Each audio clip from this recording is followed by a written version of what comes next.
I would like to call the City of Wheat Ridge Planning Commission for June 2019 to order. Can I get a roll call of members, please? Melissa Antle, Present. Will Kearns. Here.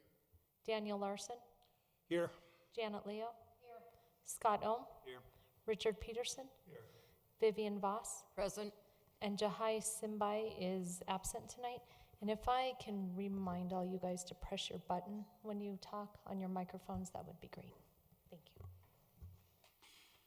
The next order on the agenda is the Pledge of Allegiance. Please rise.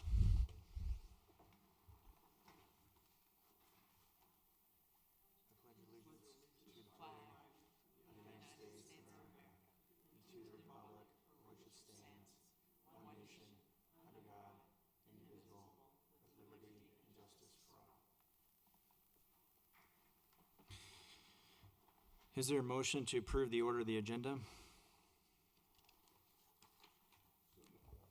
So moved. Second. Are there any additions or corrections to the agenda? Seeing none, call for a vote.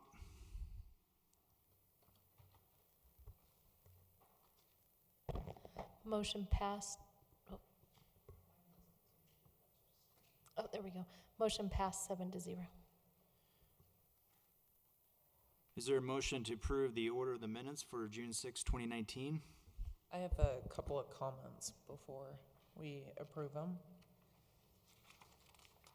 I think first we will, we'll approve the minutes, and then after we do the second, then I'll ask if there's any additions or Oh. corrections.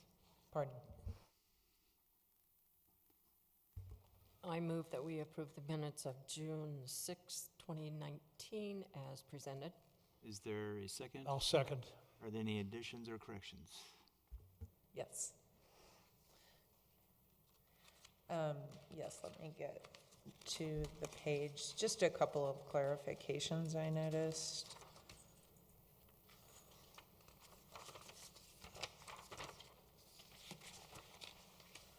On page 10, at the very bottom, right below the paragraph below that says motion denied, it says there was a discussion about a friendly amendment to add a deceleration lane on 44th. I guess I would like that to be reworded. I wasn't proposing a traffic study. I was saying that we shouldn't add this as an amendment until we have a better understanding if a lane would be needed as a result of this project. A traffic study is a very specific thing, as opposed to just trying to understand what type of traffic would be associated with this project. We can modify that to say without doing additional traffic analysis. Okay. More general. Thanks. And then again on 11 at the top of the page, the first paragraph or the bottom of the first paragraph, I guess I would like that clarified. The point I was trying to make is that in a situation like this where we had essentially one development, but it was presented to us as two different cases, I think it would be nice to have staff reports present like a more comprehensive view of the projects when they're essentially part of the same development or project, so we're getting an understanding of the pattern of development and what that looks like, as opposed to just because one's a subdivision regulation, one's a zone change, we don't know anything about how they're connected. Sure. Yeah, we've had some discussion about that lately as well, and they are two different properties, two different zonings, two different owners, same developer, same representatives, but because they have that independence, we have to understand how they relate, but they each sort of merit their own procedural due process. So it is a sort of an interesting, it's unique to have two things in such parallel tracks and have potentially a physical connection between the two. But that's why we have been treating them as they are two independent projects, and we have to understand how they relate.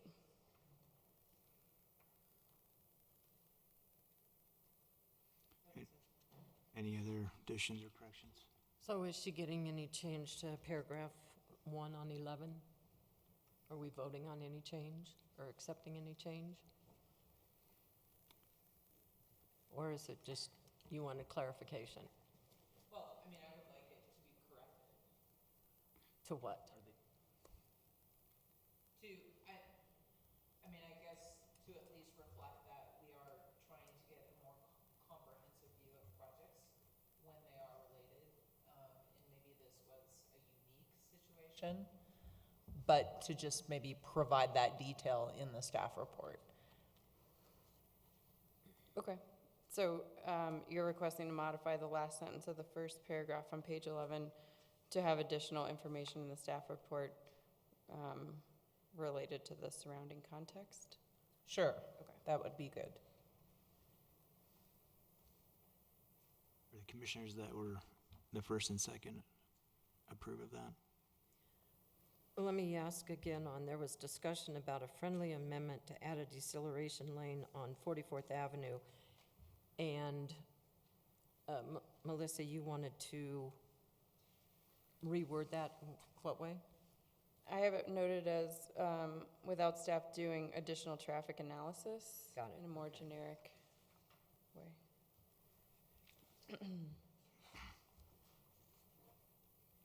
All right. So we're all in agreement? Okay. Call for a vote.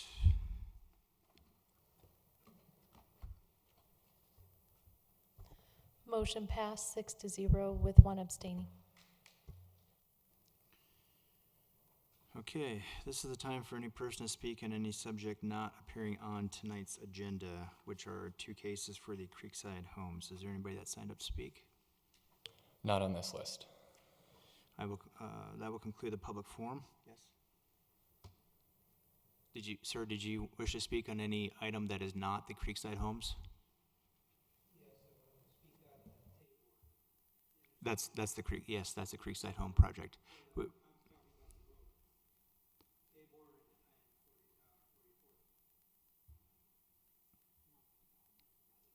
Oh, the road itself. Okay. If you want to speak on just the road itself, you can come to the podium and state your name and address for the record.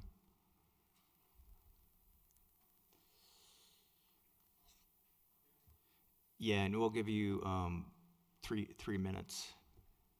My name's Terry Railton. I have a building at 4615 Sims, and it's just has to do with just all the development in the area.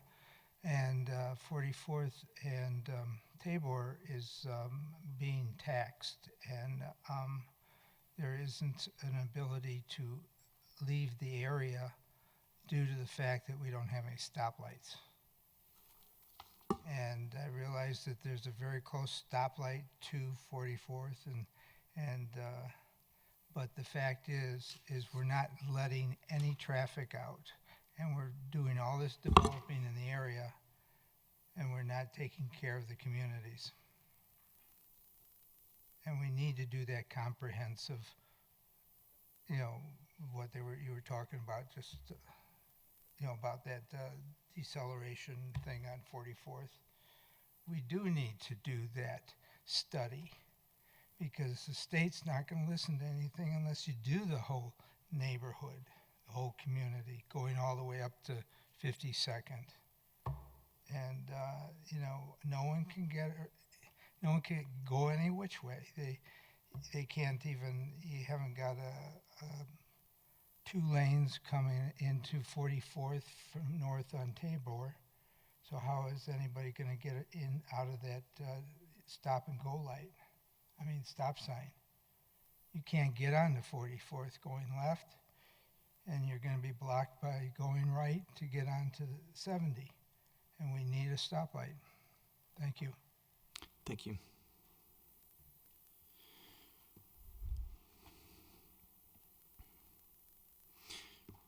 Did you want to have staff respond to that, the traffic study on 44th and going north to 52nd? Often respond What- to what public warrants forum comments. What's that? We don't typically respond to public forum comments, but we can certainly, I know Mr. Railton, so we can communicate. I said we don't often respond during the public forum, but Mr. Railton and I have spoken before, so I'm happy to do that also in the office if we need to.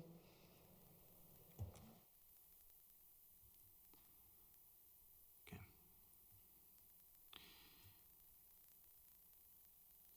I would, so we're going to hold off on responding to those comments, correct? Right, yep. During public forum, it can be Yeah. on any topic, so staff will follow up. Is there anybody else that wishes to speak from the audience? Okay, that will conclude the public forum. Let's move on to the case. I open up the public hearing for case number WZ-18-19, an application filed by Creekside Homes for approval of a specific development plan for 26 townhomes for property zoned Plan Residential Development, PRD, and located at 4440 Tabor Street. Did we also want to open the next one at the same time? Okay. And we'd also like to open up case number WS-18-03, an application filed by Creekside Homes for approval of a major subdivision for property zone Plan Residential Development and located at 4440 Tabor Street, and ask for the staff report. And prior to that, I need to start by swearing anybody who plans to speak with applicant, staff, and anyone from the public who plans to testify or comment. Please stand, raise your right hand. Do you swear to tell the truth in the matter as you know it? Yes. And as for the staff report. Staff report is here. My name is Scott Cutler. I'm a planner with the City of Wheat Ridge Community Development Department. We're here to hear case numbers WZ-1819 and WS-1803, which is approval of a specific development plan with a major subdivision. I'd like to enter into the public record the contents of the case file, the subdivision regulations, and this presentation. The property is within the City of Wheat Ridge. All appropriate notification and posting requirements have been met, and therefore Planning Commission has jurisdiction to hear the case. So noted.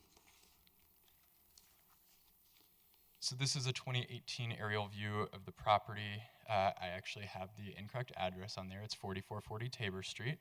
It's about 2.09 acres. It's vacant, and it's just east of Tabor and north of 44th Avenue. Surrounding area is a mix of uses. To the south are apartment buildings, single-family home, and then to the east are duplexes and triplexes on Sims Court. To the north are duplexes and then single-family homes, and then there's mostly commercial to the west of Tabor and south of 44th Avenue. Current zoning on the property is PRD, Planned Residential Development, and surrounding zonings include R3 to the south and northeast, R2 to the north, and MUN and C1 to the west. So the variety of zone districts in the area reflect the variety of uses. The request this evening is 26 for-sale townhome lots across 5 buildings, which are allowed under the approved ODP, the Outline Development Plan. That Outline Development Plan was approved by City Council on April 8th, 2019, and was previously recommended for approval by Planning Commission to City Council. The SDP is the second step in the process for a plan development, the purpose of which is to review the site design for compliance with the ODP. And the major subdivision is needed to sell the lots separately as townhomes as opposed to condos or apartments, which do not require a major plat. So there's 26 for sale townhomes, 2 stories with pitched roofs, alley-loaded units, and then 4 commonly maintained tracts, and I'll get into those in just a minute. There's a small right-of-way dedication along the frontage of Tabor Street, and the plat also accounts for utility easements and drainage easements. So this is a zoomed-in version of the site plan. The SDP is an 11-page document, and this site plan is on page 2. The staff report goes into much greater detail about the site plan, but I'll quickly describe some main features. Site's L-shaped and will be assessed via a primary entrance drive that connects to Tabor Street. 18 units will be north of the drive, and 6 units will be south of the drive in 4 plexes. As I said earlier, each unit is alley-loaded, and then the front doors face landscaped areas or the street, and each unit will have private patio space. The site is proposed to connect to the development to the southeast, and guest parking is provided along the entrance drive as well as in a small parking lot at the southeast corner. Each unit also has a 2-car garage. I'll present the plat in just a minute, which will show the lot lines, common areas, right-of-way dedication, and drainage. This is a landscape plan. It is probably a little bit hard to read on this screen. There's a larger version in the staff report. It includes street trees along Tabor Street in the tree lawn that will be constructed with this project. Site has about 30% landscaping coverage, including a larger amenity area in the southeast corner with a proposed pergola, grill, and raised planter beds. This area will connect to a similar area on the adjacent development. 20-foot landscape buffers are around the site on the north, south, and southwest sides, and a landscape paseo is between the two northeastern buildings, acting as a green area while also allowing pedestrian connections to those units. A dog walking path with a small trail is located at the north of the site, and then fencing will be located along all property lines. These are some elevations of the buildings proposed. The black and white ones are from the staff report and are also a little bit larger in there. It is a 2-story construction with some pitched roofs, and then elevations for each type of building are provided on pages 9 and 10. City does require variation in front facades with a variation in materials, windows, and roof styles, so the units can't just be uniform on the front. And each unit will be assessed from a 2-car garage, but will also have a front door with a front patio in front or on the side. And in units will actually be accessed from the side of the building, which will activate the side facades. Often townhome projects have blank walls on the side, and this actually will have front doors as well as windows and material variation.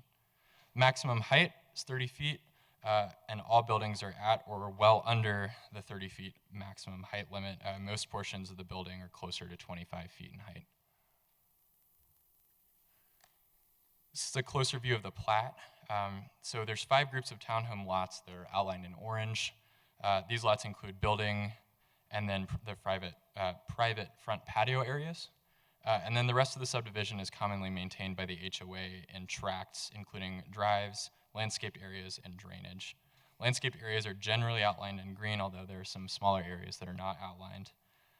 And then the drainage tract is located along the east of the eastern alley and is surrounded by landscaping as well. 5 feet of right-of-way is being dedicated along Tabor Street, and that's to accommodate sidewalks, landscaped amenity zone with street trees, and additional pavement on Tabor Street, which is considered substandard. And then the remaining pages of the plats are provided in the staff report. A lot of that goes into easements for sanitary and drainage, water, utilities, and fire access. So traffic. On page 4 of the staff report, I provided a summary of the trip generation analysis provided by the applicant and then performed again and summarized by Public Works. The traffic analysis assumes the 25 units on this site plus the potential 18 units on the adjacent development that may have access through the site for a maximum potential of 44 units. The trip generation analysis from Public Works is attached, as well as the full report from the analysis. And that report also shows a draft site plan showing how the 2 sites could interface. An estimated maximum 16 trips during the peak hour would be generated, which would be further distributed among the 2 entrances. These are well below the standards for just 1 entrance, and in this case, the developments would have 2 entrances. And because of this, Public Works concurs with the trip generation analysis provided by the applicant, and it would not be appropriate to request auxiliary turn lanes for this development.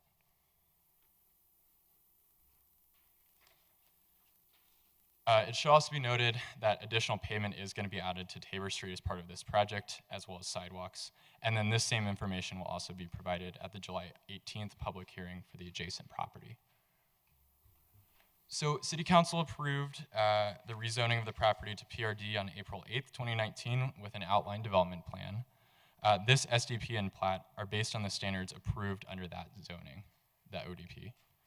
And since Wheat Ridge is not a full-service city, we did send a full referral to outside agencies, including fire, water, and sanitation. They had no concerns and worked with the applicant to develop an approvable utility plan. Public Works and Planning have also found the SDP and plat to be approvable from a code standpoint, and Public Works is continuing to review the remaining civil construction drawings.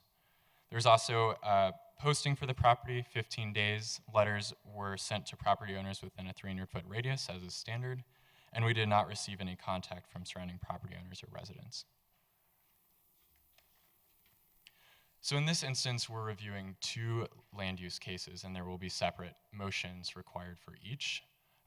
First is the SDP, the specific development plan, which is the site plan, elevations, landscaping. Staff has concluded that the request is in compliance with the approved ODP.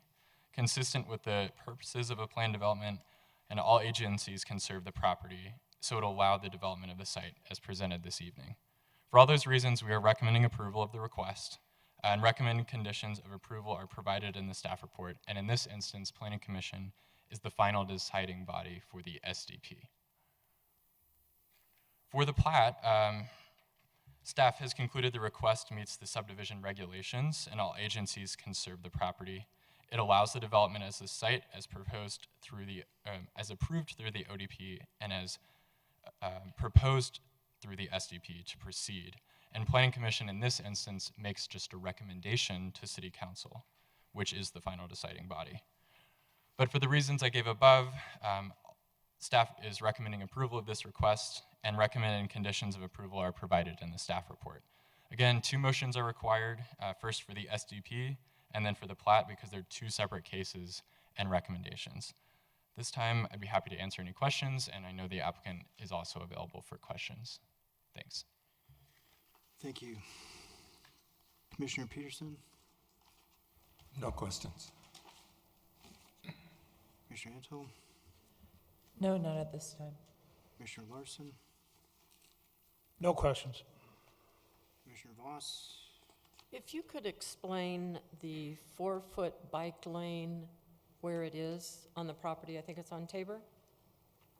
It is. I'm actually going to defer that question potentially to Public Works. Okay. Jordan may be able to answer that better than I can.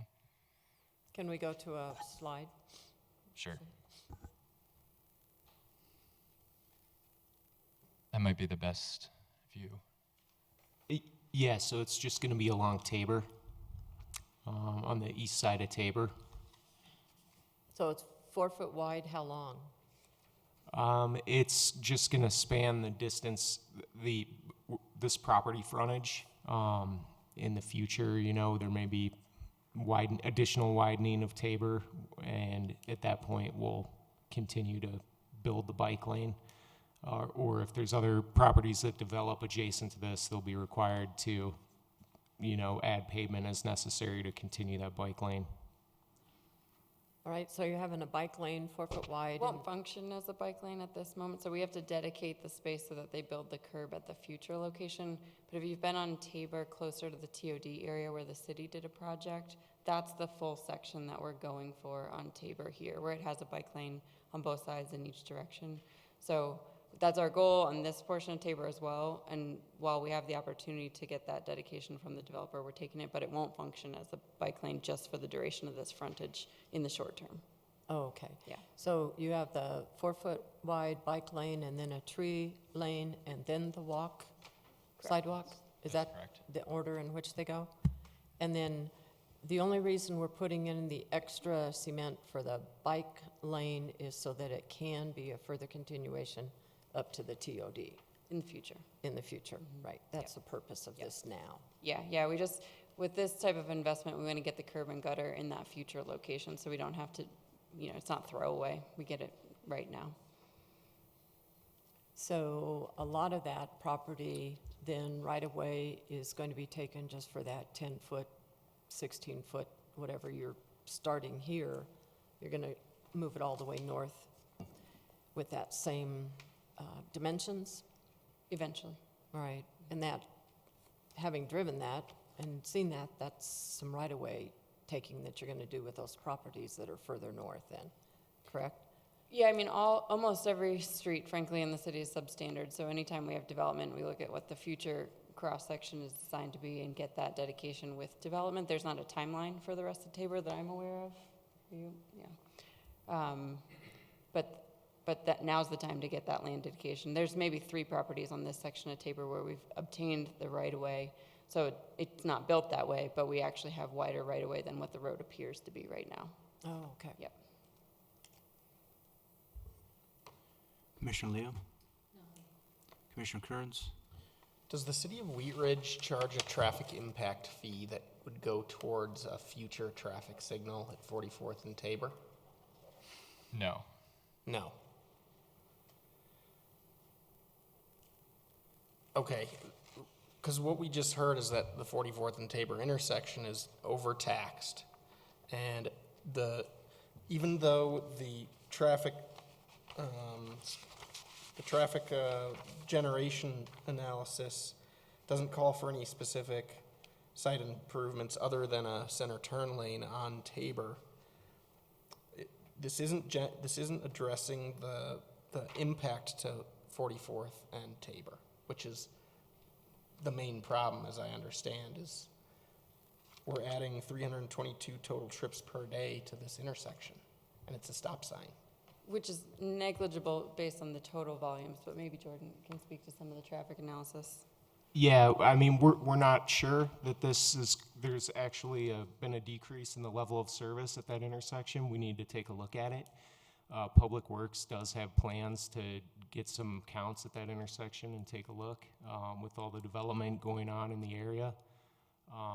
And I'm not sure what the status is of that. I think we've actually initiated the counts, but the fact is that this specific development will have a negligible impact on that intersection.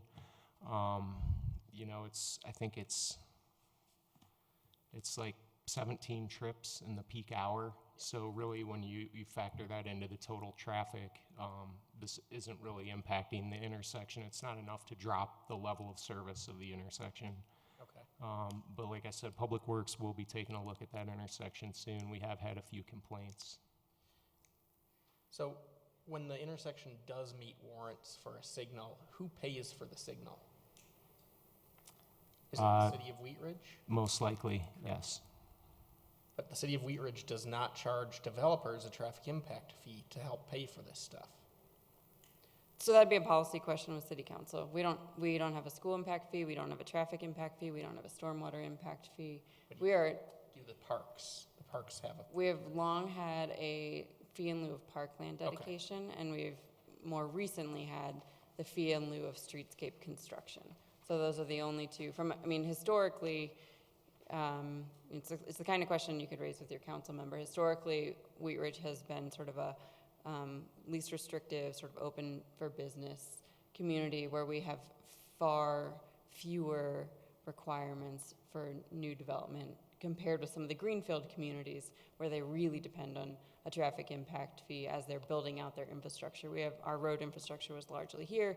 Is it adequate in terms of signalization? Potentially not, based on the growth that we've seen, but that's not been the policy direction that we've had here in Wheat Ridge in terms of traffic impact fees. This Tabor Street is going to connect to the new, actually the existing commuter rail end of line, which would also carry, or could carry some transit-oriented development. So it seems like eventually this intersection is going to meet a signal warrant. But if we can't collect a traffic impact fee, then there's nothing we can do for now. So I have no other questions. Okay, I have a couple questions. Since Tabor is an existing collector street, the streetscape manual applies, correct? It does. Does the city have a minimum separation from trees to water lines?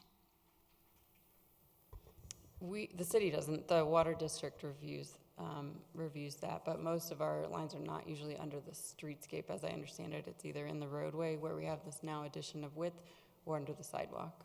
So if the trees roots break the water lines, who's to pay, the city or the developer? The developer will be responsible for maintenance of all of that landscaping, so they'd be responsible. On in the landscape plan that's before us tonight, all the trees are listed as a 2-inch caliper. It does not meet the requirements of the streetscape design manual of 2.5-inch caliper. Correct? So there's a difference between an on-site tree, which would meet the city's requirement of 2 inches, versus a street tree, which is in the public right-of-way. Right, I'm talking specifically along Tabor Street for this project. If the caliper's incorrect, we can make that a condition of approval. I'm not certain on what it is on the schedule. Okay. Also, per the streetscape design manual, trees with a mature height over 45 feet, such as the honey locust, which is shown as a symbol SHL, are to be spaced at a minimum of 30 feet, whereas they appear to be shown on the plan 15 feet to the next tree. So there are some trees on there that are closer. The actual large trees are 30 feet plus apart. And then you have kind of- Not from another tree, they're not. Yeah, so the large trees are 30 feet plus apart. Then there's like the understory smaller trees that are closer than that. And our code actually does allow for trees as close as 15 feet apart if they're smaller. Okay. One question I have on the ornamental trees. So the Japanese lilac, which is in the streetscape, is shown as a height of 15 feet to 25 feet. In the streetscape manual 4.1 maintenance B, what I don't understand is how that 15 to 25 foot height is going to work when it says that proper clearances above sidewalks and streets established in section 3.3 street trees, minimum 8 feet on the pedestrian side. So that means that your 15-foot tree is going to get whacked 8 foot off the ground, and then on the street side is going to get whacked 14 feet. I'm trying to understand how that ornamental tree is going to look. I'm not sure exactly what you're reading from, but if you've got a question about the species selection, maybe we could ask the applicant. It's the streetscape manual is what I'm referring to, the 4.1 maintenance B. It talks about, I typically don't see ornamental trees in the streetscape because you need that 8 feet clearance so you don't have the liability of someone walking into branches. Sure. So you typically have streetscape trees, which are large deciduous canopy trees, which are spaced at a minimum of 30 feet on center. And the change in the species of a tree is an appropriate request. Well, it's going to read also, changing it would also decrease the number of trees along the streetscape. So I'm not sure if there was an issue with not finding real estate for the trees, and so all the trees got loaded onto Tabor at 15 feet on center. I mean, if it's a design question, maybe we can ask the applicant how they chose that selection, and if you'd like to see a different mix or spacing of trees, that's something that can be Right. a condition of approval. My question right now is just whether or not it meets the streetscape criteria manual. Yes, staff didn't have a concern with it, and forestry didn't have a concern with it. Okay. I have no further questions. Is there any other questions for staff? I do. I just, these are more about clarification than anything, clarification for me. There's been a lot of talk about car traffic, but I'm a walker and a biker. And so I'm curious, is there an easy access to the Clear Creek Trail from this project? I'm trying to think of the shortest route. And I know it's obviously south of 44th, but I don't know the exact street that you would access. There are rapid flashing beacons to cross 44th from the site. Crossing 44th on foot could be probably an interesting TV series. I think it would have a very, very dramatic title. There's a light just a little bit to the west. There is as well, There's just like west of the Tabor. Heine's Market right there. There's a street light right there. But how can you get from there to the Clear Creek Trail? I take the Clear Creek Trail a lot, and I can tell you that you'd have to, once you cross that light, it's actually on the other side. There's like a lake. There's like I think there might be a hotel right there. Yeah, and you'd have to go probably all the way to Prospect Park. Right. And then you get access to Clear Creek Trail, would be my understanding, because it's all fenced off.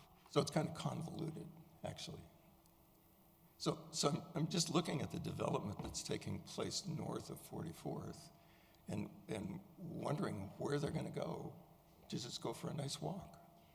Yeah, I mean, this board saw the vision document for the TOD area, and I would say the number one comment we got, not only from the Planning Commission, but also from City Council and the public, was how do you connect the TOD to the Clear Creek Trail, and how do you connect it to the Clear Creek Crossing? So we know the biggest pinch point actually between that is the bridge over the interstate, where it's the Tabor Street Bridge, where you can't get a bike lane or a really comfortable sidewalk condition. We're well aware of that. I believe that bridge is going to be up for structural review from CDOT for a while, so we're hopeful that maybe we can scab something on there. It's part of the reason we're trying to get this dedication on Tabor, and very well aware that we need to improve that connection crossing 44th Avenue. Because even having the bike lane on Tabor, when you get to 44th, then what?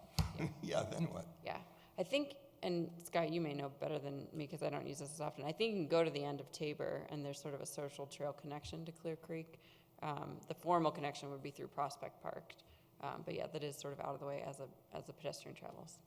There, you could, yeah, I think there is a little, there is a tiny, private, very, very narrow street, you're right, that you could Right. access. Tabor is significantly substandard south of 44th, so it doesn't feel like a public street, but it is, and goes all the way down there. Yeah. So people are at least talking about access Yes. to these places. Yes. Because, It was a number, I mean, we had a vision plan focused very much on the TOD area, and the number one comment was, how do you get to the Clear Creek Trail from the TOD? Right. Yeah. that's it. Any other questions for staff? Yes. So I'm spinning with this whole traffic issue. And this is not just this development, this is all the developments we've been listening to is the citizens are coming in and that's their biggest complaint. And we seem to be ignoring it. And I don't care if it's the future that's gonna correct it, because these people are living with this now, not 2 years from now, 5 years from now, let alone construction that's going on and all the trucks that come in and out. And we've been cautioned not to believe everything that you read. And so this trip generation report, at the very beginning of it, it says, keep in mind these rates are applicable to vehicles entering at one specific entrance. And then you go down after the graph and it says, so the trips would be split up amongst the two entrances. And to me, you're talking apples and oranges there on this, because I don't understand this trip generation other than someone spewing 16 versus 22 at different times. And I don't know why peak level is so much more important than just 24 hours. Traffic is that. I'm just thinking that we need to do better and more at every development site based on common sense tells us there's traffic problems. And I just don't want us to depend on a one-page traffic report when live it and it's a whole lot different. That would just be my comment on that. I think staff would like to address that. Jordan, you want to go first? So yeah, we used the standard methods that are standard engineering practice to kind of analyze this. That's, how everybody does it basically throughout the country. Anybody could take a look at this. It's a very prescriptive method. You have a handbook and you could, 10 different engineers could look at this and they'd all come to the same result. And that's just kind of how traffic is analyzed. It's as much of an art as it is a science. But, people have a visceral reaction. Nobody wants one more car on their street, but when you kind of step back and analyze this, it's really, it just doesn't warrant a light or anything at this point, because you have to factor in the volumes of existing traffic. So, 16 trips in an hour is kind of just a drop in the bucket. And like I said, staff does intend to take a closer look at 44th and Tabor. I think initially we wanted to wait until some of these develops happened up in the TOD area so we could get a better idea of the counts. But I think we're accelerating that. I know we're collecting some data, I think this summer, counts in the area. But yeah, it may seem kind of like voodoo, but it's a standard engineering practice, and it's been proven to yield good results.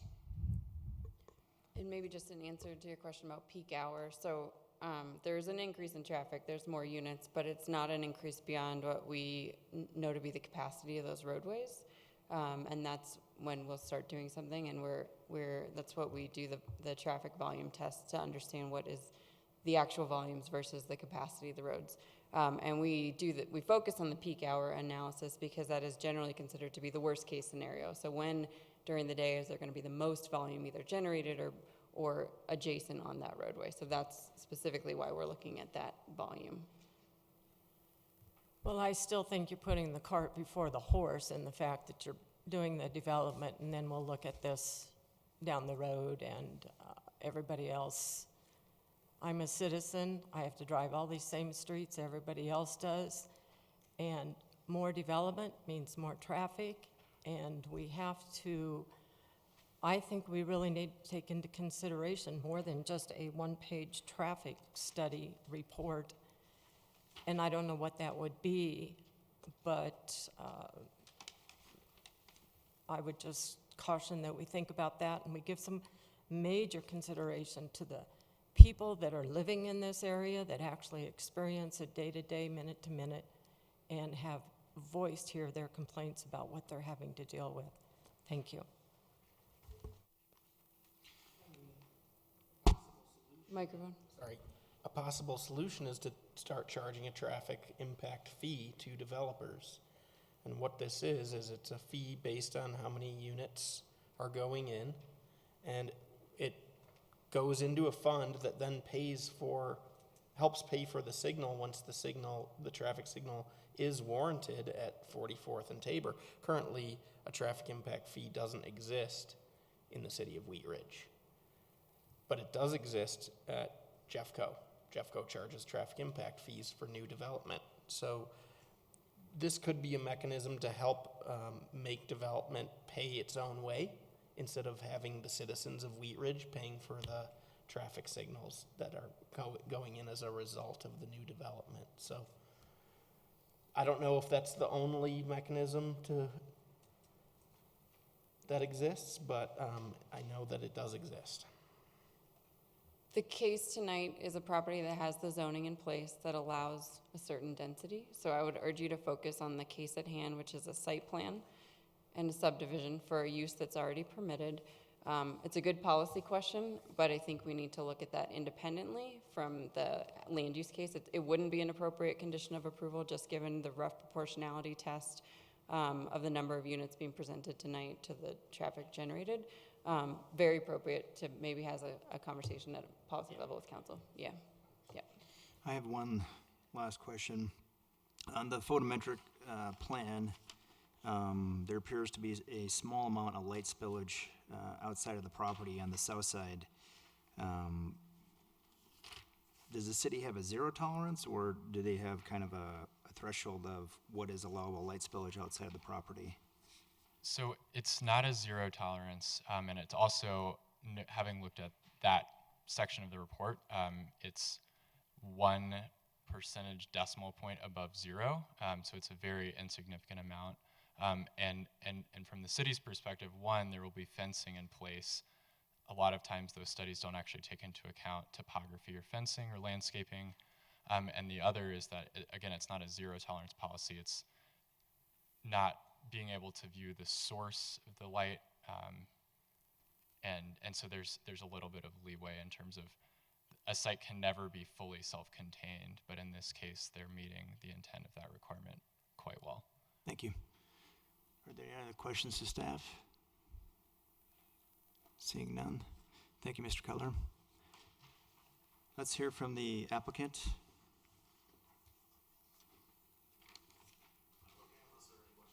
I have some questions here. If you could state your name and address for the record. Name is Steven Sundberg. Address is 9640 West Chatfield Avenue, Littleton, Colorado. Let's start with Commissioner Peterson. Commissioner Antle. No questions. Commissioner Larson. No questions. Commissioner Voss. I do. I would, this is new here, and I think we need to find out, with all the development that's going on in Wheat Ridge, I would be asking you as a developer, what was your method and data collected so that you knew if you could build these, 26 units, that they would be sold? And once you answer that, what is your timeline for these units being sold in your estimation? Sure. So overall, I couldn't really answer the question on the marketing side. We do have different teams for different portions. I do work for the company. I'm not the owner of the company. But that being said, we've gone through thorough evaluations for the locations. We've done this in Lakewood, similar kind of developments, actually the same product. Short of that, though, that's kind of the extent that we do a due diligence period at the beginning of the process before we start an application. We are under contract and work our way through the approvals to make sure it does work. From a standpoint of construction, though, we do look forward to getting started as soon as possible. We would like to start on the Riverside side was the goal, but that may have changed just a little bit. So depending on how everything kind of shakes out timeline-wise, I couldn't give you an answer specifically as to a start date, but we do look to start at least 3 of the buildings right off the bat, and then the last 2 on that property would be governed by sales.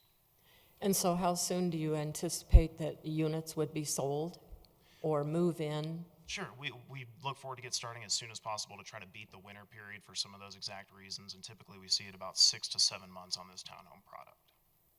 And if you don't have buyers by that time, you continue building, you continue the whole project, and just wait for them to come. There is a certain number that the builder, the bank, and everyone works out between the investor groups that they would be comfortable building to a certain extent, a number of spec homes that are allowed. I don't have the exact numbers of those, but they do have some of that worked out. In terms of several of the last 2 buildings, they are somewhat governed by sales, but we're saving some of the last 2 because it's right next to the park amenities and some of the other things. So we look forward to completing the construction overall through the site in one quick phase as soon as possible. Thank you. Yes, ma'am. Commissioner Leo? Nothing. Commissioner Kurtz? Nothing. I got some small questions, some bigger ones. So on the north side of the project, there's a dog path.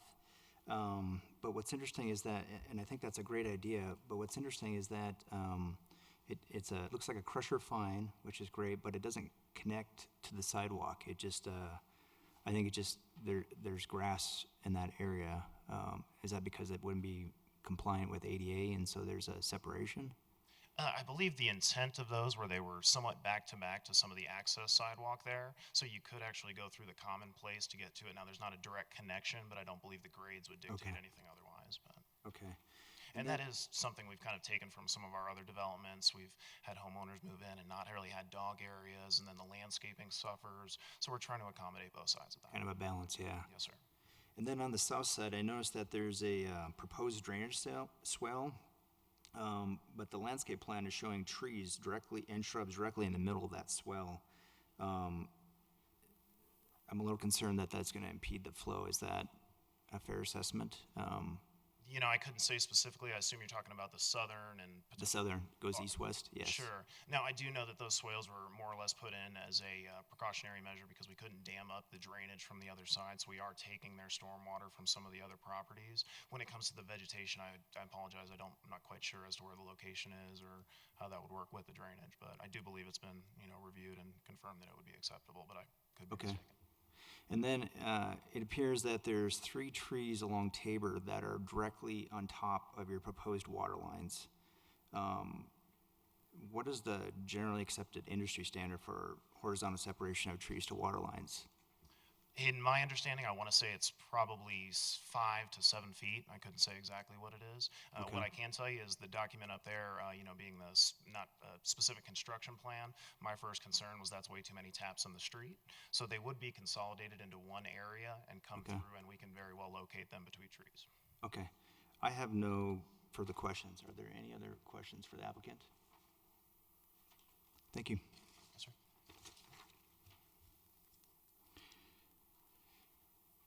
Are there any citizens that wish to speak?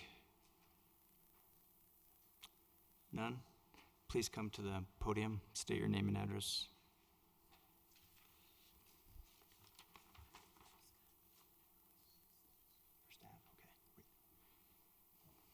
Terry Railton, 4615 Sims. I don't want to beat a dead horse, but I am. The thing is I've heard comments, some good comments and some put your hand over one eye comments. You keep doing the development in the area, and great thing, yes, impact fees. We should have been doing it on Jolly Rancher. We should have been doing it in a lot of places. Where's the money going to come from? The state's going to beat us up on it. over on Ward. But this whole area, you have to do a study on the whole area. Then CDOT will listen. You sit there and do this hand over one eye, and they even said they were going to do another study in the summertime. Schools are out in the summer. Schools are choking us to death. They're not helping the situation. You have to do more of a study and start even back up to Jolly Rancher and get impact fees. It's exactly right what we need to do, whether we can put them in now or not. Start collecting the money. Thank you. Thank you. Is there anybody else that wishes to talk? Are you from the public or are you with the applicant? I have no relationship. Okay. Other than I was involved But, very yeah, please come. peripheral matter. Okay. Please come to the podium and state your name and address. My name is Maxwell Markham. I'm at 6983 Seacrest Court in Arvada, Colorado. And my office is actually located on the I-70 frontage road just on the other side of Tabor, where the Wheat Ridge Industrial Park is. I just wanted to add that this is a development that I myself, who am 24 years old next week, am very excited about because this is a product that I would need and want. It's an affordable product that looks out for somebody my age who maybe doesn't have the affordability but wants to stay on the west side of town. I was born and raised in the Arvada area. I live 2 blocks down from the home I grew up in. So, and in regards to impact fees as well, one thing I want to caution is that with impact fees, they generally, when they're assessed by the developer has to take on that cost. And when they take on that cost, they typically beat up the property owner that they're purchasing from on that price. So it may help from a traffic perspective or for creating some sort of income generation, but typically for the property owner that it's being purchased from, it devalues their land because the impact fees are associated with that development. So, thank you. Thank you. I don't know if we want to, we've already talked a lot about the traffic study. I don't know if we need to discuss that in any further detail, but feel free if you want to. I don't think I have anything additional to add. Okay. Thanks. Same.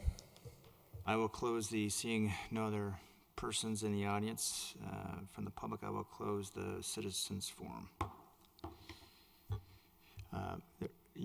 Commissioner Voss, you said you had one more comment, question for staff? I thought about another question for the applicant too, if I could real quick. Which applicant? Okay.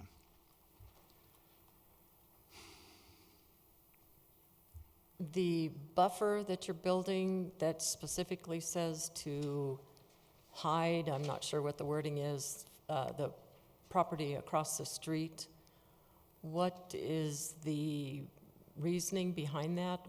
What are you concerned with, or? I apologize, I might not understand the question.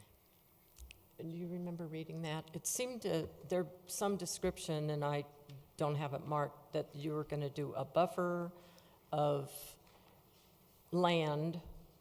It didn't say a burn or anything, but a buffer that specifically said to protect the view or something like that from the property across the street on the other side of Tabor. And I'm just wondering what the concern was with that property that you would such.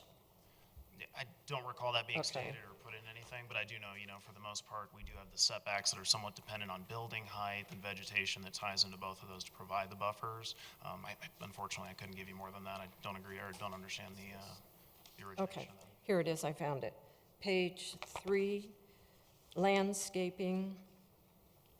A 20-foot landscape buffer is also provided on the west side of the L to buffer the southern units from the 4430 Tabor Street property to the west.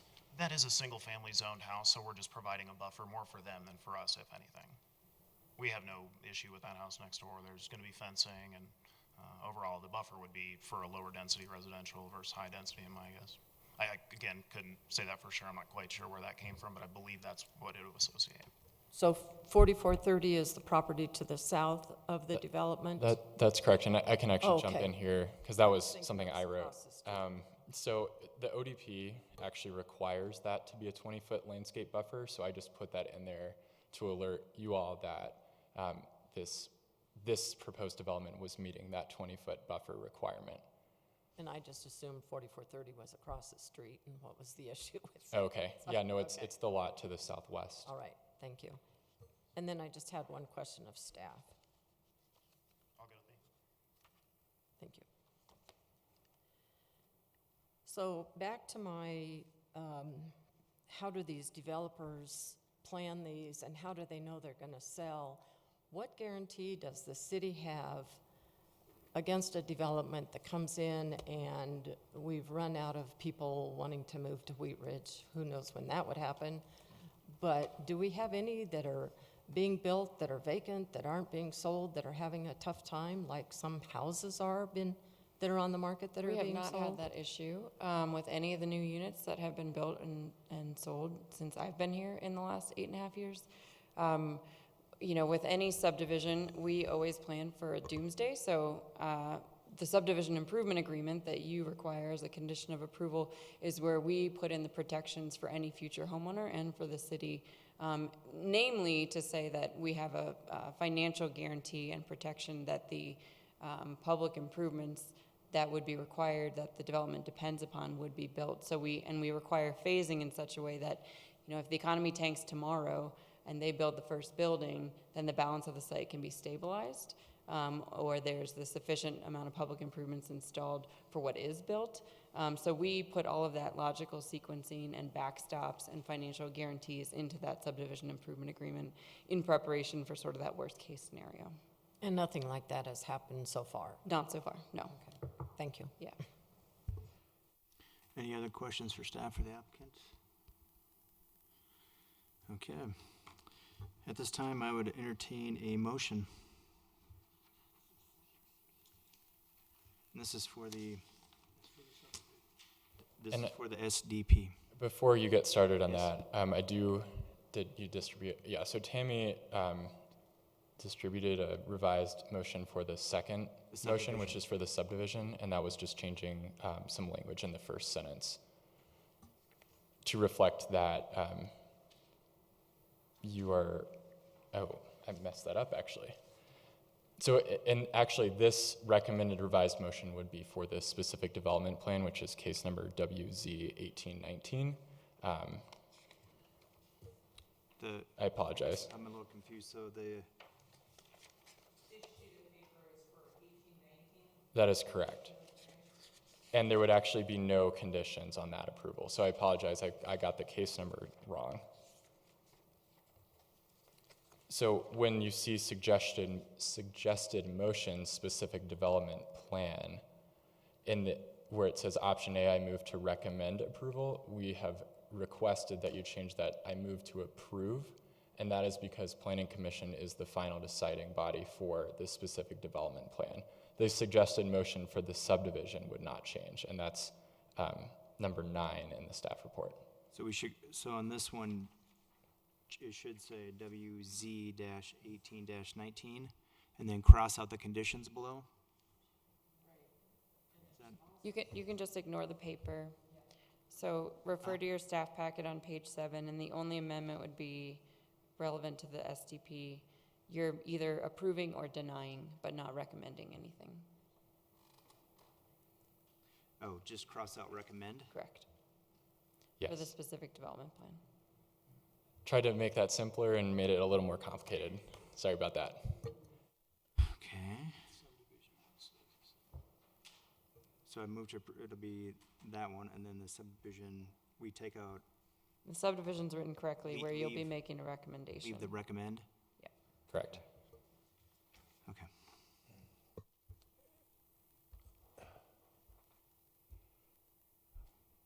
Mr. Chairman, I'd like to make the motion. I move to approve case WZ 1819, a request for approval of a specific development plan on property located at 4440 Tabor Street and zoned planned residential development for the following reasons. First, the specific development plan is consistent with the proposal, with the purpose of a planned development, as stated in section 26-301 of the city code. Second, the specific development plan is consistent with the intent and purpose of the outlined development plan. Third, the proposed uses are consistent with those approved by the outlined development plan. Fourth, all responding agencies have indicated that they can serve the property with improvements installed at the developer's expense. And fifth, the specific development plan is in substantial compliance with the applicable standards set forth in the outlined development plan and with the city's adopted codes and policies. Is there a second? Second. Discussion? I think we should, I don't know if we need to make a condition, but I think we should have something that, about the 2.5-inch caliper, it's a minor correction. This does meet substantial compliance.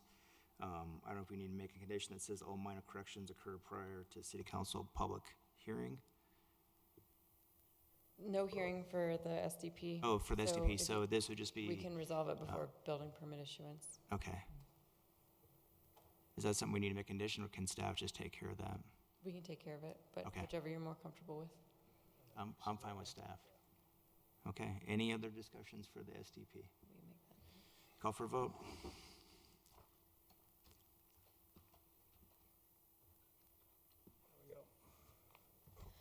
Motion passed 6-1. Okay, now I would entertain a motion for the subdivision.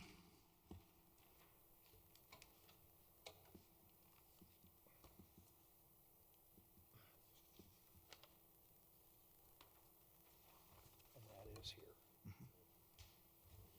It's two sides. I move to recommend approval of case number WS 1803, a request for approval of a major subdivision with right-of-way dedication for property zoned planned residential development located at 4440 Tabor Street for the following reasons. All agencies can provide services to the property with improvements installed at the developer's request. The plat will result in a logical layout consistent with the future development proposed by the specific development plan and will facilitate development consistent with the approved outline development plan.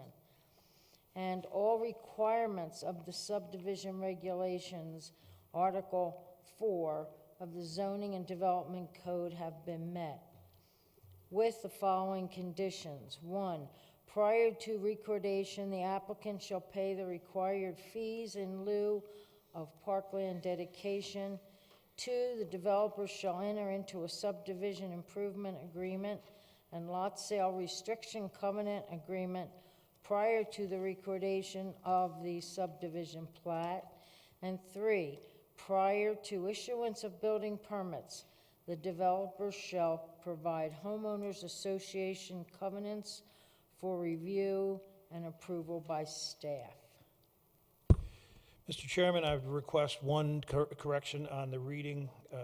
Item number 1, installed at the developer's expense as opposed to request. You stated request, not expense.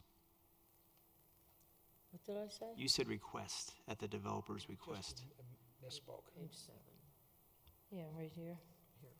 Oh, I said, oh. So do I read that over or what? No, I think it was just, you read it, so we can say it was moved as written, and then. Moved as written, yes. Okay. Okay, is there a second? Any discussion? Call for vote.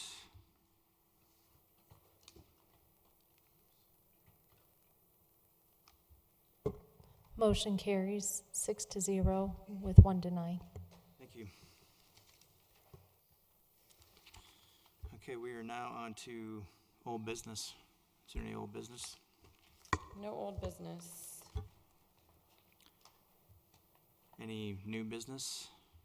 No, the only new business that we thought we might suggest is that oftentimes, so we did our training now a couple months ago, and once we have a few sort of cases under our belt, it's sometimes helpful to do a little follow-up discussion, just since we've had some real-world practice. So we thought, I know I wasn't here at the June meeting, but I know there was some long and complicated discussions and proceedings. So having those examples and this example and just some opportunity to do a little bit of follow-up on any questions that may have arisen now that we've had the opportunity to review some cases.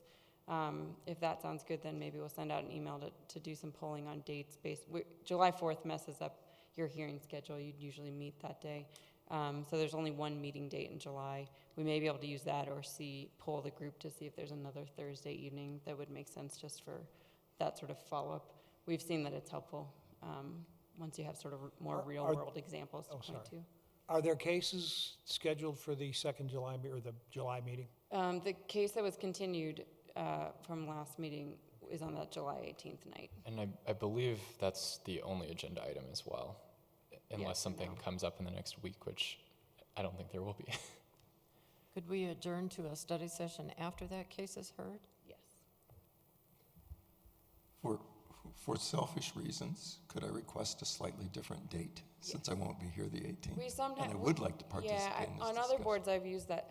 If you've used the doodle poll, where we send out sort of a list of dates and you can identify where you're available or not, and they'll see what the best option is. So, yeah, we can use that tool. Find a date that works for everyone. Even if we don't use the 4th, there might be another Thursday in there that we could. Right. Yeah. The last Thursday of the month is sometimes the Board of Adjustment, but that second Thursday, I think it'd be the 11th, would be an option. Or we can look at a few dates and send out a poll to see what works best for folks. Okay. One comment I have is, in my profession, apart from making sure trees are not on top of water lines, the one thing I've seen in the past year or two is I'm having to deal with a new set of criteria, and that is making sure I'm not creating areas for homeless, which is something kind of new.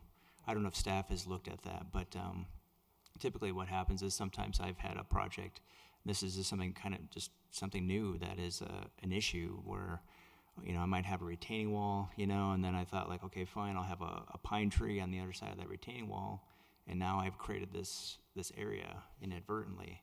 And so it's something that I just wanted to point out that we have to get on the radar. Yeah, we, that's not specifically listed in our review worksheet, but we do see those sort of attractive nuisance areas, and we do refer plans out to the police department, who uses CPTED, is it community? Yes, crime prevention through Crime prevention. environmental design, Yeah, yes, thank you. Lakewoods. So they're usually looking at things from that perspective too, of illumination at entries and sort of where these sort of hidden spots, yeah. The other issue I see a lot too is just on the medians.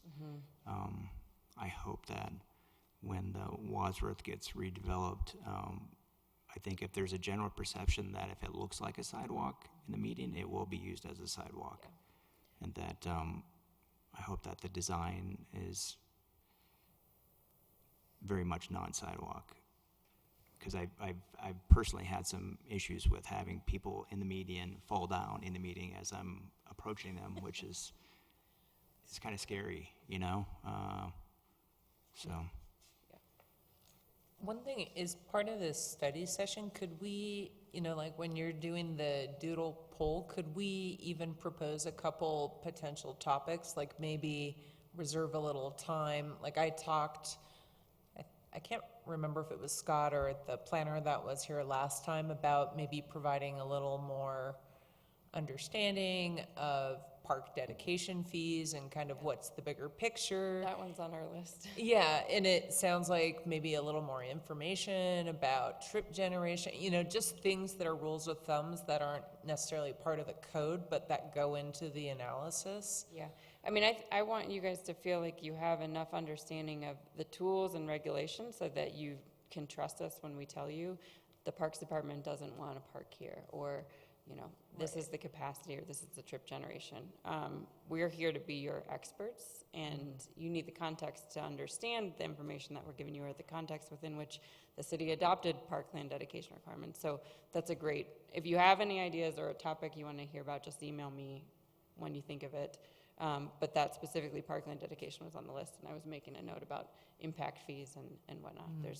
there's lots of considerations. It's a huge policy decision, but it's not our decision to make. Lauren, as commissioners, can we have our own study session that we're not needing any direction from staff on? We're just, No, no? Okay. nope. So we could have one, but you would need to be present? Yeah, it'd be a public meeting. We'd need to advertise for it. We'd need to be present. We'd need to videotape it. Even a study session? Yes. And that does get to the point that I was hoping to bring up, and it's a request of staff. We can discuss this further at the meeting, but first thing would be sort of a procedural guideline, if there's something available, and that you could share with us in terms of when we do not approve of a motion that comes before us like we did Right. last time. Right. And we understand that there are some things that have to happen after that, and what was not clear was how we do that. And so part of the request is that we have at least maybe somebody at manager level at every meeting, so when these things come up again, we don't have to kind of go in circles trying to decide how we proceed. Yeah. Either something that we have in writing that we have access to, or somebody of your experience or higher at the meeting. Sure. Yeah, that's fair. I don't pretend to be an expert at Robert's Rules of Order, but the more folks who are familiar with it, the better. Yeah, agreed. Anything else? I don't have anything else in new business. Well, I might ask then, can we meet outside of council chambers as a group? I'd have to check with the city attorney, not as a full board. That would not be permitted. If you would like to meet with us, you can. If you've got, I met with Dan the other day, had questions about code and noise. So any individual, I know we've met before, Vivian, when we've had questions, but the planning commission cannot meet as the planning commission, aside from in this setting. Okay, thank you. Yeah. Any other questions or comments? Is there a motion to adjourn? A motion to adjourn? Second? Second. Call for vote. Motion passed 7-0.